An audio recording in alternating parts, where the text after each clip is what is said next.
دین کا واسطہ نہیں ہو. ہاں دین تو بہت چھوٹا ہے. یہ سب دقیہ روسی خیالات. ماڈرن دور ہے. یہ نماز، یہ روزے، یہ سب کیا ہے؟ سب چھوٹا بناتے انسان کو. کہاں ترقی لے جاتے ہیں؟ کون کس عالم نے ترقی کی ہے، کس مولوی نے ترقی کی ہے، کس متقی انسان نے ترقی کی؟ جو جہاں ہے وہی ہے. مولوی کو دیکھو تو جہاں ہے وہی پڑا ہوا ہے. متقی آدمی جہاں وہی پڑا ہوا. ترقی نہیں ہوئی ہے. اپنا گھر نہیں ابھی تک ہو سکا ہے. ترقی کا نام ہی یہی ہے. ترقی کا نام ہی یہی ہے. آدمی اخلاق سے گر جائے، عقیدے سے گر جائے، دین سے گر جائے، غیرت سے گر جائے، مروت سے گر جائے، یہ کچھ نہیں. ترقی یہی ہے. انسان جتنا زیادہ تباہی کر لے وہی زیادہ متقی، سب سے زیادہ ترقی یافتہ ہے، سب سے زیادہ ماڈرن ہے. ہاں آج کے دور میں کسی کا موبائل نہیں تو ماڈرن ہی نہیں ہے وہ. آج کے دور میں کسی گھر میں LCD LED اور بڑی سی اسکرین نہیں لگی ہو تو ماڈرن ہی نہیں ہے. بہرحال ترجیحات بدل گئی، مزاج بدل گئے، سب کچھ بدل گیا. اس طرح سے ہمارا خسارہ نقصان ہوا ہے. تو یہ واقعہ بتانے کا مقصود یہ ہے کہ ہم اپنے آپ کی اور اپنی بچوں کی تربیت اس انداز میں کریں. ہر عمل میں ہمارے آخرت چھپی ہوئی ہونی چاہیے. جب وہ کھل کر سامنے آئے تو ایک بیت تربیت اس انداز کی ہو جائے کہ وہ چیز رچ اور بس جائے، نکلے نہیں کبھی. آپ دیکھیں دشمنان اسلام نے مسلمان نسلوں کو، چاہے وہ نوجوان نسل ہو چاہے وہ بچوں کی نسل ہو، اس کو تباہ کرنے کے لیے، ان کو بگاڑنے کے لیے اور ان کی ایمانی غیرت، ایمانی حمیت اور اللہ سے ان کے تعلق، رسول اللہ سے ان کا تعلق، مسجدوں سے ان کا تعلق، دینی غیرت سے ان کا تعلق توڑنے کے لیے ایسے ایسے ہتھ کنڈے، ایسی ایسی حرکتیں کی ہیں کہ آپ کو اندازہ نہیں ہے. اور چند سال گزریے گا، میری یہ بات نوٹ کر لیجئے، لکھ لیجئے. چھوٹی منہ ہے بڑا بات ہے، بڑی بات ہے، چھوٹا منہ ہے بڑی بات ہے، لیکن نوٹ کر لیجئے اس چھوٹے سے طالب علم کی بات. بس چند سال کے بعد آپ دیکھیں گے اپنے بچوں کو ایسے تباہی کے دہانے پکڑے ہوں گے، ایسے تباہی کے دہانے پکڑے ہوں گے آپ تصور نہیں کر سکتے ہیں. آپ تصور نہیں کر سکتی. یہ دیکھ لیجئے گا آپ جس انداز میں سازشیں رچی جا رہی ہیں. آپ دیکھیے بچوں کے کھانے کے سامان سے لے کر پہننے اوڑھنے اور شوقین کے سامان سے لے کر ہر چیز میں ایسی ایسی حرکتیں، ایسی ایسی چیزیں داخل کی گئی ہیں جو اس بچے کی ایمانی غیرت، اس کے عقیدے، اس کے اللہ سے تعلق کو بھی ہلا کر رکھ دیتی ہے. میں بڑے اشاروں میں بات کر رہا ہوں، کھل کر بات کسی وقت کی جا سکتی ہے لیکن میں اشاروں میں بات کر رہا ہوں. وقت یہاں کم ہوتا ہے، بتانے کی باتیں بہت ہوتی ہیں، لیکن ہمارا معاملہ یہ ہے کہ ہم سننا نہیں چاہتے، ہم غور کرنا نہیں چاہتے. ہمیں ضرورت ہی نہیں ہے دین کی.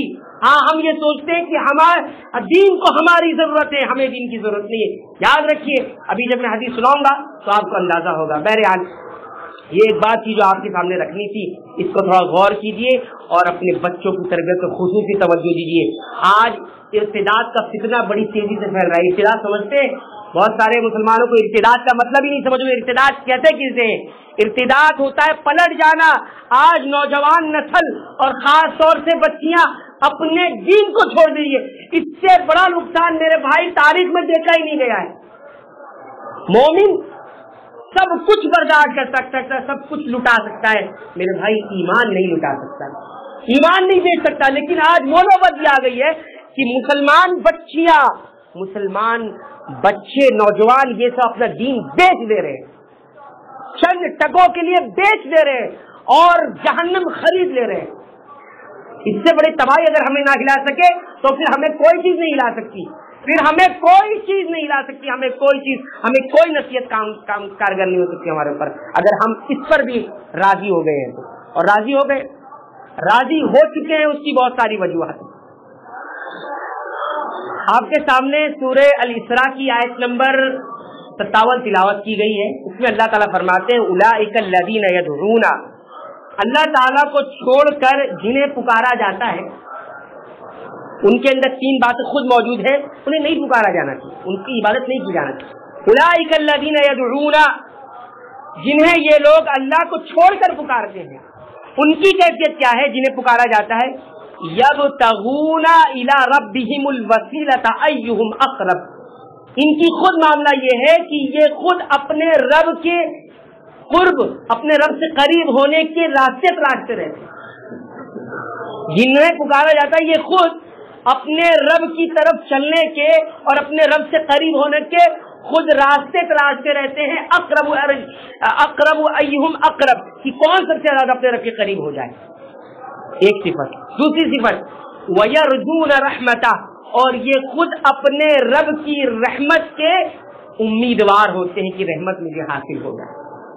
تیسری صفت وَيَخَافُونَ عَذَابَهُ، اور یہ اپنے رب کے عذاب سے خوف کھاتے رہتے ہیں۔ تین صفت ہوتی ہے، ایک تو اپنے رب سے قریب ہونے کی راستے تلاشتے ہیں، اس کو بولتے ہیں محبت، اور دوسرا یہ کہ اپنے رب کی رحمت کی امید رکھتے ہیں، اسے کہتے ہیں امید، اور تیسرا ہے اپنے رب کے عذاب سے خود یہ ڈرتے رہتے ہیں، اس کا نام ہے خوف۔ تو اس سے اہل علم نے بیان کیا کہ کسی بھی عبادت کے لیے تین چیزوں کا ہونا ضروری ہے۔ اگر تین چیزوں میں سے کوئی ایک چیز بھی ختم ہو جاتی ہے وہ عبادت نہیں رہ جاتی۔ کیا ہے تین؟ نمبر ایک المحبت، عبادت اللہ کی محبت میں کی جائے گی، ایک پہلا رکن ہے، پہلی چیز ہے۔ محبت کے بغیر عبادت نہیں مکمل ہے۔ نمبر دو وَيَرْجُونَ رَحْمَتَهُ، یہ اپنے رب کی رحمت کی امید رکھتے ہیں۔ تو دوسری چیز عبادت کس میں کی جائے؟ امید میں کی جائے کہ اس عبادت سے ہمیں کیا ملے گا؟ اجر ملے گا، اللہ تعالیٰ انعام دیں گے۔ اللہ کی محبت رضا تو حاصل ہوگی، لیکن ساتھ ہی ساتھ اللہ کی انعام اکرام اور اس کی اجر کی امید بھی لگانا، یہ دوسری چیز ہے عبادت کے مقبول ہونے کی، یا عبادت کے صحیح ہونے کی، یا مکمل ہونے کی۔ صرف دو سے کام نہیں چلے گا۔ تیسرا کیا فرمایا؟ وَيَخَافُونَ عَذَابَهُ، اور اپنے رب کے عذاب سے یہ خود خوف کھاتے ہیں۔ تیسری صفت خوف، تو عبادت اللہ کی خوف میں بھی کی جائے گی کہ اللہ ناراض ہوں گے اور ناراضگی میں عذاب دیں گے۔ یہ تینوں چیز مکمل ہوتی ہے تب جا کے ایک عبادت مکمل۔ کوئی بھی عبادت ہو، چھوٹی سے چھوٹی جو ہمیں چھوٹی لگتی ہے، بڑی سے بڑی جو ہمیں بڑی لگتی ہے، حالانکہ عبادت نہ چھوٹی ہوتی نہ بڑی ہوتی ہے۔ اللہ تعالیٰ نے خود کہا لا تحقرن، نبی کریم صلی اللہ علیہ وسلم کے ذریعے لا تحقرن شیئا من المعروف، نیکی کا کوئی کام چھوٹا نہیں ہوا کرتا اور نہ سمجھنا چاہیے، نہ سمجھ، یہ انسان کی سوچ کے مطابق چھوٹا بڑا لگتا ہے کوئی چھوٹا نہیں ہے، کوئی بڑا نہیں، جو بھی عبادت اللہ کے لیے ہو جائے وہ بڑی ہے۔ فرمایا کہ تین چیزیں عبادت میں ہوگی، صرف محبت میں عبادت نہیں مقبول ہے، صرف خوف میں عبادت نہیں مقبول ہے، صرف امید میں عبادت نہیں مقبول ہے، تینوں چیز ملے گی تب العبادت مقبول ہوگی۔ یہ ہے مومن کی عبادت، ٹھیک ہے؟ عبادت کے لیے آؤ تو اللہ کی محبت میں، عبادت کے لیے آؤ تو اللہ سے امید میں، عبادت کے لیے آؤ تو اللہ کے عذاب کے خوف، یہ تینوں چیز مکمل۔ اب اس بات کو امام ابن القیم رحمۃ اللہ علیہ بڑے بہترین اور پیارے انداز میں سمجھاتے ہیں، کہتے ہیں القلب فی سیرہ الی اللہ، یہ جو دل جو ہوتا ہے نا اللہ کی طرف چلنے میں، انسان کا جو دل ہے اللہ کی طرف اس کی جرنی ہوتی ہے، ایک سفر ہوتا ہے، اس سفر میں یہ کیسا ہوتا ہے؟ پرندے کی طرح ہوتا ہے، پرندے کی طرح۔ کیسے؟ کہتے ہیں فالمحبۃ رأسہ، فالمحبۃ رأسہ، کہ یہ جو محبت ہے، دل جو محبت کرتا ہے، اس کی مثال پرندے کی سر کی طرح ہے۔ والخوف والرجاء، اور خوف اور امید یہ دونوں پر ہے، اس کی سر کیا ہے؟ محبت ہے، اور خوف اور امید یہ کیا ہے؟ دل میں امید اور خوف یہ کیا ہے؟ اس کے دونوں پر ہے۔ پھر آگے فرماتے ہیں فمتا سلم الرأس والجناحان، اب اگر سر بھی محفوظ ہے، اچھا ہے، اور دونوں پر بھی اچھے ہیں، فالطیر جید الطیران، تو پھر پرندے کی اڑان بڑی اچھی ہوگی، سر بھی سلامت، دونوں پر بھی سلامت۔ تو محبت بھی مضبوط ہے، خوف بھی مضبوط ہے، اور امید بھی مضبوط ہے، تو پرندہ بڑی اچھی طرح سے اڑے گا، اچھی طرح سے وہ پرندہ جو ہے اپنی اڑان بھرے گا۔ ایسے ہی دل بھی اللہ کی طرف اچھی طرح سفر کرے گا۔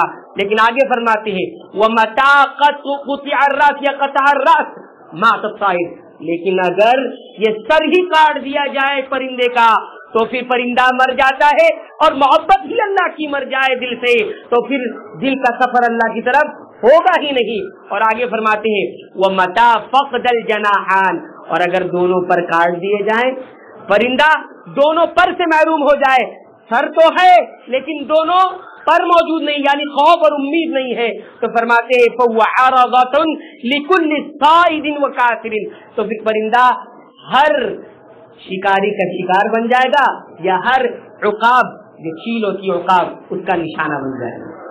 یعنی شیطان پھر اس کو شک لے گا، اگر امید نہیں عبادت میں، اگر خوف نہیں عبادت میں، تو پھر ہر انسان کیا ہو جائے گا؟ شیطان کا شکار بن جائے گا۔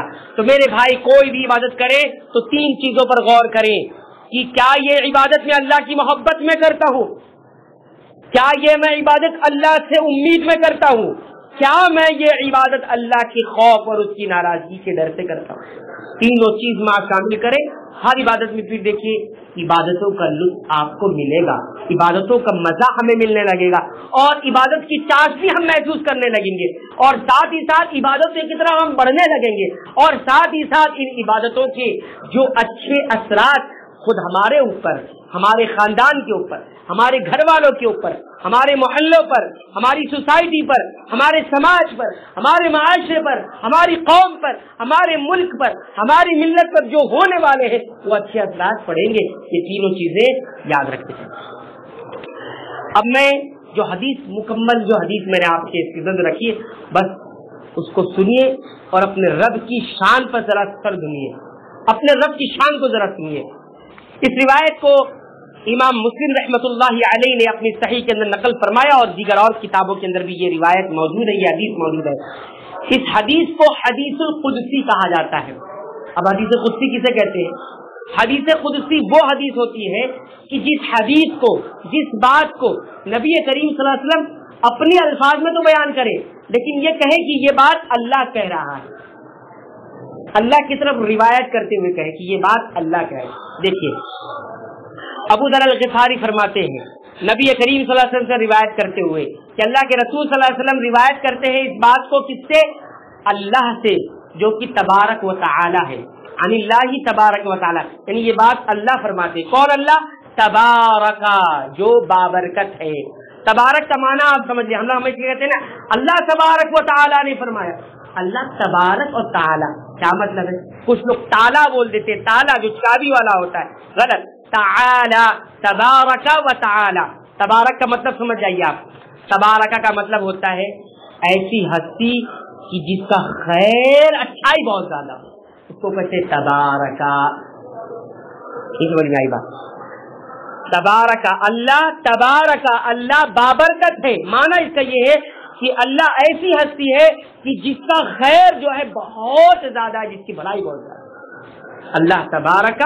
اور تعالی مطلب ہوتا ہے بلند ہو جانا، یہ اللہ وہ ہے کہ جو بہت بلند ہے مخلوق سے، مخلوق کی مشابہت سے، مخلوق سے بلند نہیں، مخلوق کی طرح ہونے سے بہت بلند ہے، یہ معنی ہوتا ہے۔ تو اللہ تعالیٰ عن اللہ تبارک و تعالی اپنے اللہ سے بیان کرتے ہوئے کہتے ہیں کہ اللہ تعالیٰ کہتا ہے۔ اب دیکھیے اس حدیث کے اندر جو اللہ تعالیٰ کہتے ہیں 10 مرتبہ کیا آیا ہے؟ یا عبادی، اے میرے بندو، 10 مرتبہ گن کر آیا ہے۔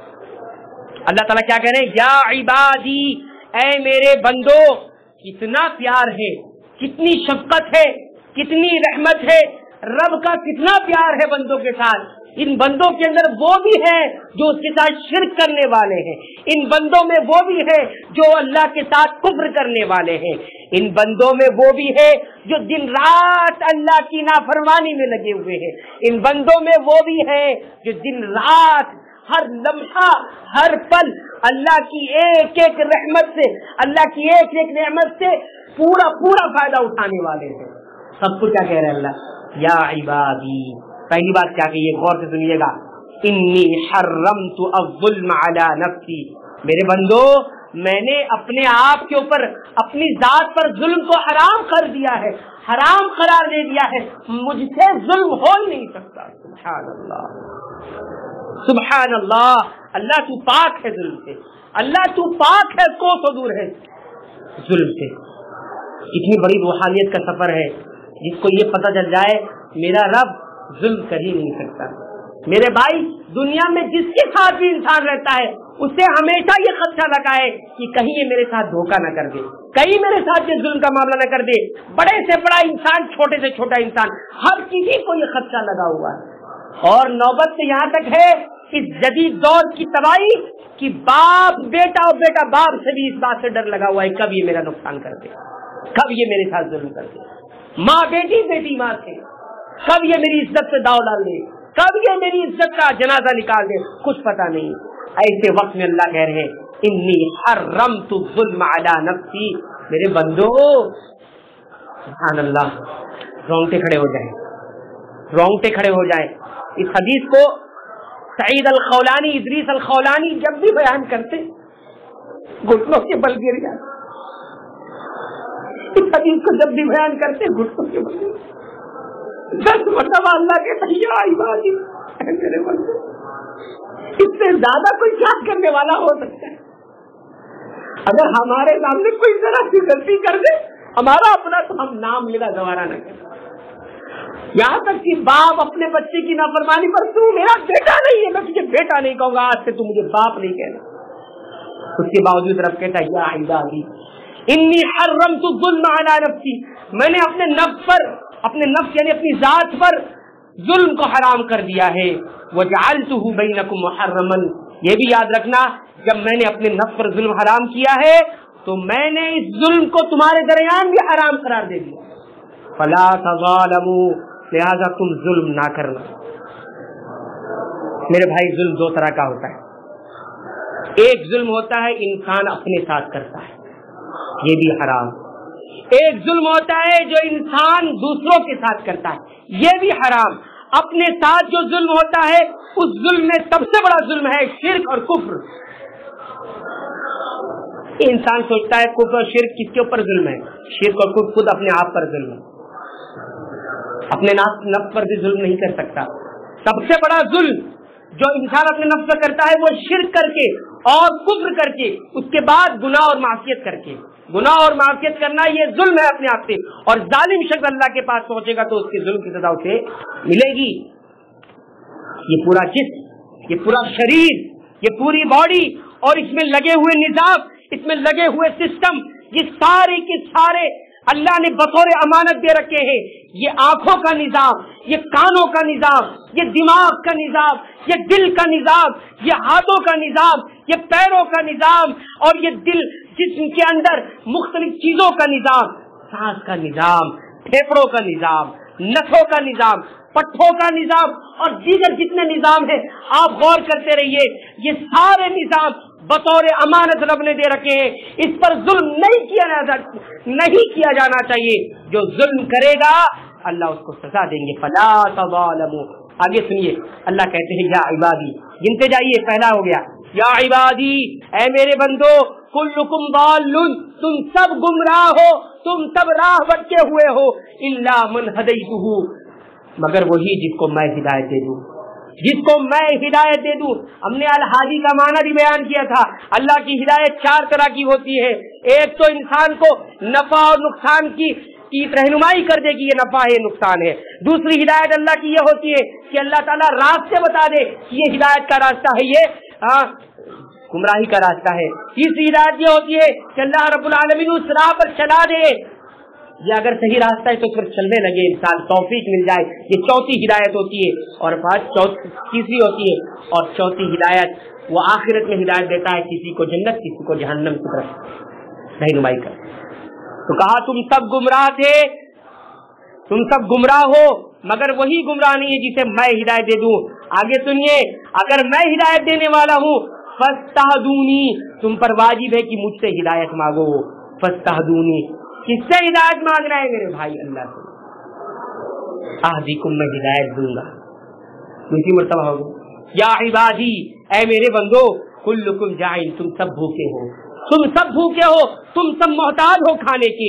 الا من اطعمتہ, بھوکا وہی نہیں ہے جس کو میں کھلا دوں گا, جس کو میں کھلاؤں, میں کھلا سکتا ہوں. اچھا, پھر کہا فاستطعمونی, مجھ سے کھانا مانگو. ارے مجھ سے کھانا مانگو. کون ہے بدبخت انسان جو کہے کہ اللہ سے مانگنے کے لیے فلاں کی طرف جانا پڑتا ہے، بدبخت ہے کائنات کا سب سے بڑا بدبخت انسان جو یہ کہے کہ اللہ سے مانگنے کے لیے دوسرے کی طرف جانا پڑتا ہے، کسی کی طرف جانا نہیں پڑتا۔ میرے بھائی سب سے بڑا ظلم ہے کہ اللہ سے مانگنے کے لیے مخلوق کے پاس جانا پڑے۔ ہم توحید بیان کرتے، اسی توحید کے لیے رسول اکرم صلی اللہ علیہ وسلم نے مار کھائی تھی، اسی توحید کے لیے اللہ کے رسول پر پتھر برسائے گئے تھے، اور اسی توحید کو ہم چھوڑ کر دوسروں کی طرف پر جائیں، یہ ہو نہیں سکتا۔ فاستطعمونی، مجھ سے کھانا مانگو، اطعمکم، میں کھانا دوں گا۔ میرے بتائیے، میرے بھائیوں بتائیے، کتنے لوگ کھانے کے ٹائم پہ کھانے سے مانگتے ہو؟ اللہ سے مانگو۔ اللہ کے رسول صلی اللہ علیہ وسلم نے فرمایا کچھ بھی مانگنا ہے مانگو اللہ سے۔ ارے جوتے کا تسمہ بھی ٹوٹ جائے نا، اللہ سے مانگنا ہے۔ ہمارے اسلاف نے عمل کیا، کھانے کے لیے بیٹھے، نمک کم پڑ گیا تو اللہ نمک دے دے۔ کون مانگتا بھائی ایسا؟ کون مانگتا؟ یہ ہے توحید۔ اللہ سے مانگنے کے لیے گھومنا نہیں پڑتا ہے میرے بھائی، اللہ سے مانگنے کے لیے گھومنا نہیں پڑتا ہے، مانگو اللہ سے۔ ہماری تو معراج یہی ہے، ہماری تو ترقی یہی ہے کہ ہم بندے بن جائیں۔ جو بندہ بنتا ہے اسے اللہ اوپر کرتے ہیں۔ صحابہ کرام بندے بن گئے تھے، اسی وجہ سے پوری دنیا ان کے ہاتھوں میں تھی۔ پھر فرمایا یا عبادی کلکم عارن، میرے بندو، یہ چوتھی مرتبہ ہے، میرے بندو، اے میرے بندو، کلکم عارن، تم سب ننگے تھے، تم سب ننگے ہو، الا من کسوتو، مگر وہی جس کو میں کپڑا پہنا دوں۔ فاستکسونی، لہذا مجھ سے کپڑے مانگو، لباس مانگو، اپنی ستر پوشی مانگو، اکسکم، میں تمہیں کپڑے پہناؤں گا، کپڑے بھی اسی سے مانگے جائیں۔ یا عبادی، ہے میرے بندو، انکم تخطئون باللیل والنہار، تم دن رات گناہ کرتے رہتے ہو، باللیل دن رات میں بھی، والنہار رات دن میں بھی، ہر وقت تم گناہ کرتے ہو۔ وانا اغفر الذنوب جميعا، اور میری شان یہ ہے کہ میں تمام گناہوں کو بخشتا رہتا ہوں۔ فاستغفرونی، کس سے مانگو گے معافی بھائی؟ فاستغفرونی، مجھ سے معافی مانگ لو۔ گنہگار ہو گئے ہو نا، معصیت سے بہت آگے چلے گئے ہو نا، کوئی بات نہیں، لوٹ آؤ، معاف کرنے والا میں ہوں، کسی سے نہیں معافی، مجھ سے معافی مانگو، اغفر لکم، سب معاف کر دوں۔ یا عبادی، اے میرے بندو، انکم لن تبلغوا، میرے رب کی شان دیکھیے، لن تبلغوا ضری، زبان رسالت سے الفاظ نکلتے ہیں کہ تم میرے نقصان کو نہیں پہنچ سکتے، فتضرونی، کہ مجھے نقصان پہنچا سکو، ولن تبلغوا نفعی، اور تم میرے کو نفع پہنچا نہیں سکتے کہ مجھے نفع پہنچاؤ۔ سب مل کے چاہو اللہ کو نفع دے دے، کوئی نفع نہیں پہنچا سکتے۔ سب مل کر چاہے پوری کائنات مل جائے اور میرے رب کو نقصان پہنچانا چاہے، ذرہ برابر میں نقصان نہیں پہنچا سکتے۔ اب آگے سنیے جو میں کہنا چاہتا ہوں، یا عبادی، اللہ یہاں پر ساتویں مرتبہ کہہ رہے ہیں میرے بندو، لو ان اولکم وآخرکم، تم میں کا پہلا انسان، تم میں کا پہلا، وآخرکم، اور تم میں کا سب سے آخری، وانسکم وجنکم، چاہے وہ انسان ہو چاہے وہ جنات ہو، سب کے سب، کانوا علی اتقى قلب رجل واحد منکم، تم میں سے کسی انسان کے سب سے اچھے دل کی طرح ہو جائے، تم میں سب سے اچھا متقی انسان جو ہو نا دل کے اعتبار سے، اس کی طرح سب بن جائیں، جنات بھی انسان بھی، پہلا ہو چاہے آخر ہو، سب بن جائیں، ما زاد فی ملکی شیئا، اس سے میری بادشاہت میں اتنی بھی زیادتی نہیں ہوگی، میری بادشاہت بڑھ جائے گی۔ اس سے معلوم ہوا کہ کسی بھی شخصیت کی کتنا بڑا ہو جائے، انبیاء ہو، رسول ہو، غوث ہو، ابدال ہو، کوئی بھی ہو، کسی کی بھی تقوی و طہارت اللہ کی شان میں کوئی بڑھوتری نہیں کرتی، اس لیے مانگنا صرف اللہ سے پڑے گا، کوئی کتنا اچھا انسان بھی بن جائے۔ میں تو ہمیشہ مثال دیتا ہوں، اگر عقلی مثال دینا چاہو تو دھوبی کے پاس کون سے کپڑے جاتے ہیں میرے بھائی؟ کیا کوئی صاف ستھرا پریس کر کے کپڑا لے جا کے دھوبی کو دیتا ہے دھو دیجیے؟ نہیں، کون سے کپڑے جاتے ہیں؟ گندے کپڑے جاتے ہیں۔ اور اللہ کے دربار میں گنہگار نہیں آئے گا تو کون آئے گا؟ متقی آئے گا، پرہیزگار آئے گا۔ یہ کون سی پٹی پڑھائی ہوئی ہے دنیا والوں کو؟ کون سی پٹی پڑھائی ہوئی ہے؟ ارے تم بہت گنہگار ہو، تمہاری نہیں سنی جائے گی، فلاں در پہ چلے جاؤ، وہ تمہاری بات پہنچائیں گے۔ کیسے پہنچا دیں گے؟ ہم ویسے گنہگار ہیں اور دوسرے کے پاس جا کر اور گنہگار بنے، اور گنہگار بنے۔ ذرا کامن سینس، ذرا عقل بھی استعمال کریں۔ یہ لوگوں نے اس طرح سے بھٹکا کر، اس طرح سے لوگوں سے تو صحیح بات چھپا کر، اس طرح سے گمراہ کر کے اپنی دنیا بنا رہے ہیں۔ اپنی دنیا بنا رہے ہیں. اور جن لوگوں کو پکارا جاتا ہے ان کا خود کا بھی یہ مسئلہ نہیں تھا, وہ تو خود یہ کہتے تھے کہ ہم جس سے مانگتے تم اس سے مانگتے. پھر فرمایا تب اگر متقی بن جائے تو میری بادشاہت میں کوئی اضافہ نہیں ہونے والا. اور سنیے آگے فرمایا یا عبادی, میرے بندو, لو ان اولکم واخرکم, تم میں کا پہلا اور آخر, چاہے وہ انسان ہو جنات ہو, سب اگر سب سے برے دل کی طرح بن جائے, سب ایک ہی دل کی طرح, سب بدکار سیاکار نافرمان بن جاؤ, اس سے میری بادشاہت میں کمی بھی نہیں ہونے والی. کوئی کمی بھی نہیں ہو جائے گی, میری شان گھٹ گئی, شان بھی نہیں گھٹنے والی. یہاں تو کسی کی بات اگر ذرا سی نہیں مانی, میری شان گھٹا دیا اس نے, سب کے سامنے میری بات کو ٹھکرا دیا, میری شان گھٹ گئی, میری کیا امیج رہ جائے گی, میری چھبی کیا رہ جائے گی. اور رب کہتا ہے سارے انسان سارے جنات, پہلا ہو چاہے آخر ہو, پہلا پیدا ہونے والا انسان اور جنات, اور آخری جو سب سے زیادہ آخری ہوگا چاہے جنات ہو انسان, سب اگر بدکار ہو جائے سیاکار ہو جائے, میری بادشاہت میں کچھ بھی کمی نہیں ہونے والی. یہ میرا رب کامل ہے. اس کے بعد فرماتے ہیں یا عبادی, سنو اب وہ پوائنٹ آ رہا ہے جو پوائنٹ کہنا چاہتا ہوں میں, یا عبادی. اب یہ 9ویں مرتبہ ہے جہاں اللہ کہہ رہے ہیں میرے بندو تم میں کا سب سے پہلا اور آخر انسان ہو جنات سب کھڑے ہو جائیں ایک چٹیل میدان میں. سب ذرا تصور کیجیے, آپ پوری دنیا چھوڑ دیجیے, صرف اس وسیع علاقے کے لوگ کھڑے ہو جائے گا, کتنے لوگ ہوں گے ایک میدان میں؟ کوئی میدان ایسا نہیں ہوگا جہاں سارے وسیع کے لوگ آ جائیں, سارے وسیع کے لوگ آ جائیں, کوئی میدان بھی ایسا نہیں ہوگا. بولتے سب کھڑے ہو جائیں اور سب لوگ مانگنا شروع کریں, کیا کیا مانگوں گا تو وہی جانتے. سب لوگ مانگے اور میں ہر انسان کی مانگی ہوئی چیز دوں گا, ما نقص ذلک مما عندی, اور یہ مانگنا سب کا ایک ساتھ مل کر میرے پاس جو کچھ بھی ہے کچھ بھی کم نہیں ہوگا, الا کما ينقص المخيط اذا ادخل البحر, مگر اتنا ہی جتنا سوئی جو ہے سمندر میں ڈال کے نکالتے. سبحان اللہ, کس کے پاس ہے بھائی اتنا, کس کے پاس ہے؟ اس کے بعد فرمایا یا عبادی, میرے بندو, یہ تمہارے اعمال ہے جو میں گن گن کر محفوظ کر کے رکھتا رہتا ہوں, تمہیں اس کا پورا پورا بدلہ دوں گا. لہذا جو اپنے نام اعمال میں اچھائی پاتا ہے اللہ کا شکر ادا کرے, اللہ کی حمد بیان کرے, اور اگر برائی پاتا ہے کہ میں برا کر رہا ہوں اپنے اعمال کو تو پھر صرف اپنے آپ کو ملامت کرے, میرا کوئی دوست نہیں ہوگا. کل جب برائی لے کر آئے گا تو تم خود اس کے ذمہ دار ہوگے.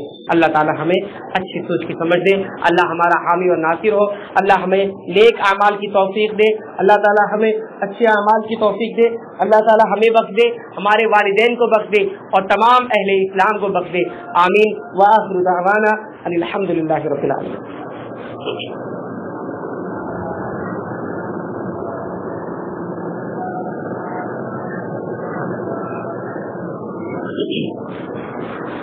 إن الحمد لله نحمده ونستعينه ونستغفره ونعوذ بالله من شرور أنفسنا ومن سيئات أعمالنا, من يهده الله فلا مضل له ومن يضلل فلا هادي له, وأشهد أن لا إله إلا الله وحده لا شريك له, وأشهد أن محمدا عبده ورسوله. يا أيها الذين آمنوا اتقوا الله حق تقاته ولا تموتن إلا وأنتم مسلمون. يا أيها الناس اتقوا ربكم الذي خلقكم من نفس واحدة وخلق منها زوجها وبث منهما رجالا كثيرا ونساء, واتقوا الله الذي تساءلون به والأرحام إن الله كان عليكم رقيبا. يا أيها الذين آمنوا اتقوا الله وقولوا قولا سديدا يصلح لكم أعمالكم ويغفر لكم ذنوبكم, ومن يطع الله ورسوله فقد فاز فوزا عظيما. إن الله يأمر بالعدل والإحسان وإيتاء ذي القربى وينهى عن الفحشاء والمنكر ولذكر الله أكبر والله يعلم ما تصنعون.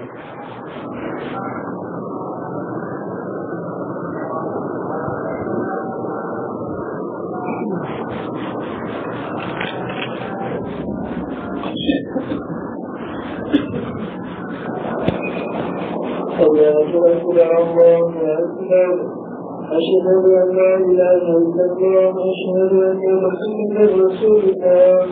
حي على الصلاة حي على الفلاح, قد كانت الصلاة قد كانت الصلاة الله أكبر الله أكبر لا إله إلا الله.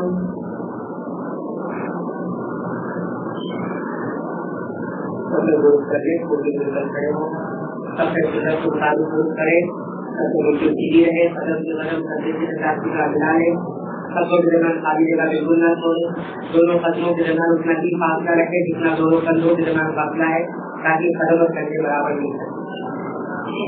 خواتین کی اپنی قدموں کی طرح درست کریں. اللہ اکبر.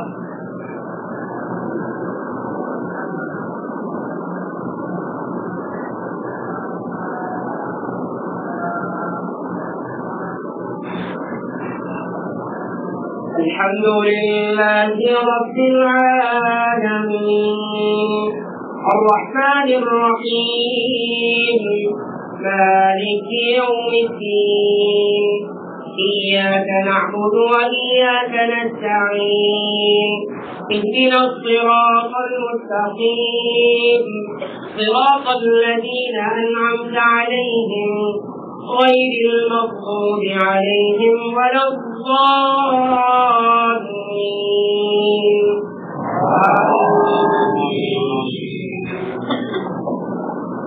والضحى والليل إذا سجى ما ودعك ربك وما قلى وللآخرة خير لك من الأولى ولسوف يعطيك ربك فترضى. ألم يجدك يتيما فآوى ووجدك ضالا فهدى ووجدك عائلا فأغنى فأما اليتيم فلا تقهر وأما السائل فلا تنهر وأما بنعمة ربك فحدث. الله أكبر.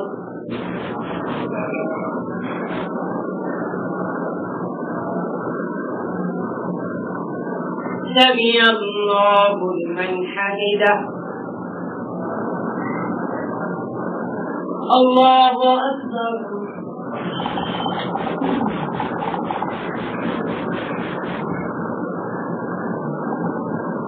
الله أكبر.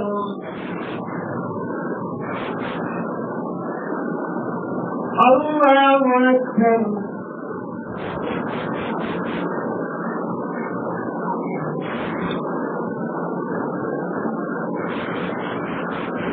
الله أكبر.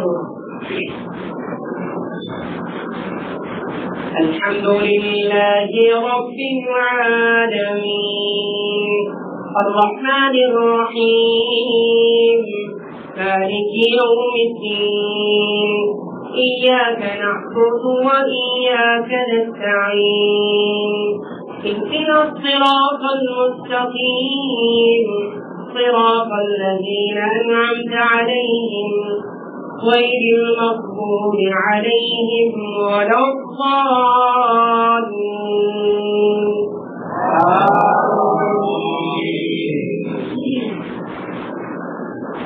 ألم نشرح لك صدرك ووضعنا عنك وزرك الذي أنقض ظهرك ورفعنا لك ذكرك فإن مع العسر يسرا إن مع العسر يسرا فإذا فرغت فانصب وإلى ربك فارغب. الله أكبر.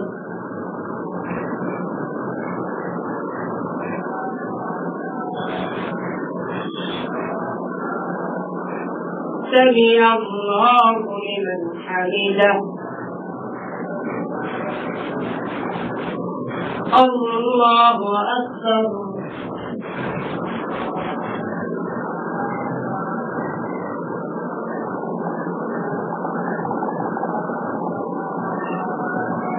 الله أكبر.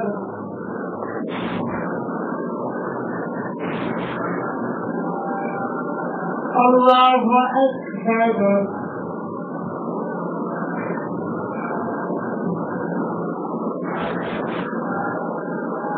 اللہ اکبر.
السلام علیکم ورحمۃ اللہ.